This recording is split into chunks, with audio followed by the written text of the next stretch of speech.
కాకినాడ జిల్లా వెట్లపాలెంలో జరిగిన బాణసంచా పేలుడు ఘటనకు బాధ్యుతులైన వారిపైన కఠిన చర్యలు చేపట్టడంతో పాటు ఇటువంటి ఘటనలు పునరావృతం కాకుండా మరింత పటిష్టమైన భద్రత పర్యవేక్షణ వ్యవస్థలను అమలు చేస్తామని హోంమంత్రి వంగలపూడి అనిత స్పష్టం చేశారు.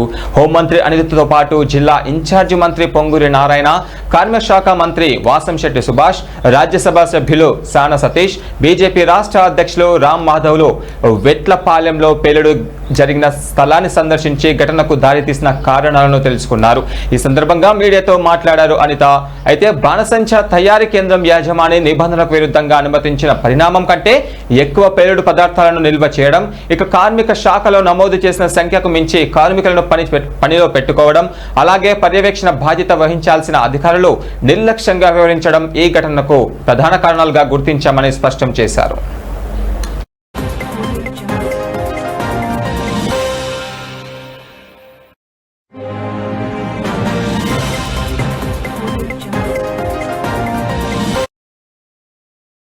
ఇన్ఫర్మేషన్ తెలిసిన తర్వాత ఇమీడియట్గా ఎంతమంది ఏమైంది, క్యాజువాలిటీస్ ఎన్ని ఉన్నాయి, ఎలా జరిగిందో ఇన్ఫర్మేషన్ తీసుకోమని ఇమీడియట్గా నన్ను అక్కడి నుంచి పంపించడం జరిగింది.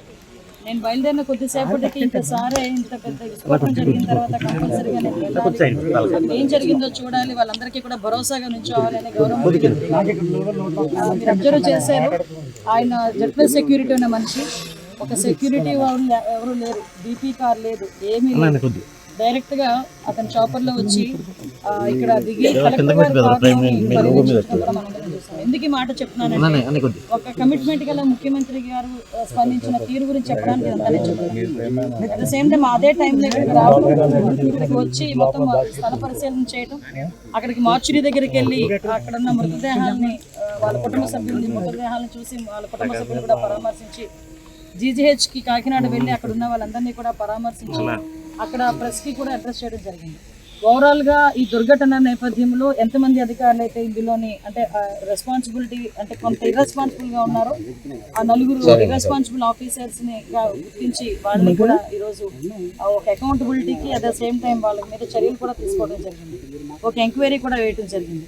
ఇక్కడికి వచ్చిన తర్వాత మేము కూడా, నేను, గౌరవ నారాయణ గారు, అదేవిధంగా మాధవ్ గారు, మన సుభాష్ గారు, సోమశెట్టి గారు, ఎంపీ గారు, మనందరం కూడా ఇక్కడికి వచ్చిన తర్వాత మేము చూసిన తర్వాత కూడా ఇక్కడ చూస్తే ఊరికి దూరంగా ఉన్నప్పటికీ కూడా ఇక్కడ మా దీంట్లోని కూడా అనుకున్న దానికన్నా ఎక్కువ పడ్డం, ఇక్కడ ఉండటం, వాటితో పాటు ఎంతమంది ఉండాలో అంతమంది కన్నా ఎక్కువ మంది లేబర్ ఇక్కడ పనిచేయడం, ఇవన్నీ కూడా గౌరవ సీఎం గారు కూడా దానికి చాలా కోప్పడి నిన్న కూడా చెప్పారు. ఎవరైతే దీని ఓనర్స్ ఉన్నారో వాళ్ళు ఇలాంటివి చేసే వాళ్ళ ఆస్తులు కూడా జప్తు చేసి ఎవరైతే బాధితులు ఉన్నారో బాధితులకి మేము ఇస్తామని చెప్పేసి నిన్న కూడా ఆయన చెప్పడం జరిగింది.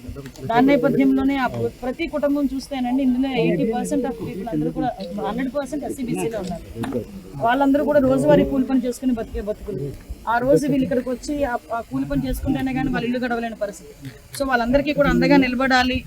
ఎవరు తప్పిదం ఎవరిదైనప్పుడే తర్వాత విషయం, కానీ ముందు మనం అండగా నిలబడాలనే ఉద్దేశంతో గౌరవ సీఎం గారు కూడా ప్రభుత్వం తరఫున 2 లక్షల రూపాయల ఎక్స్గ్రేషన్, అదేవిధంగా కుటుంబ సభ్యులకి ఇల్లు లేవన్న వాళ్ళకి హౌసింగ్ ఇవ్వడానికి, కొంతమంది తల్లిదండ్రులు కోల్పోయిన ఇద్దరిని కోల్పోయిన పిల్లల్ని కూడా చదివించే బాధ్యత, ఇవన్నీ కూడా గౌరవ ముఖ్యమంత్రి గారు, అదేవిధంగా మన మాధవ్ గారు, అదేవిధంగా గౌరవ పవన్ కళ్యాణ్ గారు అందరూ కలిపి తీసుకుని ఆయన అనౌన్స్మెంట్ చేయడం జరిగింది.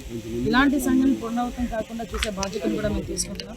ఎందుకంటే ఎవ్రీ టైము ఇటువంటి క్రాకర్స్ దగ్గర ఎక్స్ప్లోజివ్ అంటే NOC ఉంటుంది, లైసెన్స్లు ఉంటున్నాయి, గడువు ఉంటుంది, కానీ ఇక్కడ వీళ్ళ దగ్గర మెటీరియల్ చూస్తే ఎక్స్ట్రా ఉండటం ఇవన్నీ ఉన్నాయి. కాబట్టి RDOని, అదేవిధంగా డిస్ట్రిక్ట్ ఫైర్ ఆఫీసర్ని, అదేవిధంగా DSPని, లేబర్ ఆఫీసర్ని కూడా సస్పెండ్ చేయడం జరిగింది. ఫర్దర్గా ఎంక్వైరీ పూర్తవుతుంది. మీరు కనుక అబ్జర్వ్ చేస్తే నిన్న మాకు అరౌండ్ 2 గంటల 15 నిమిషాలు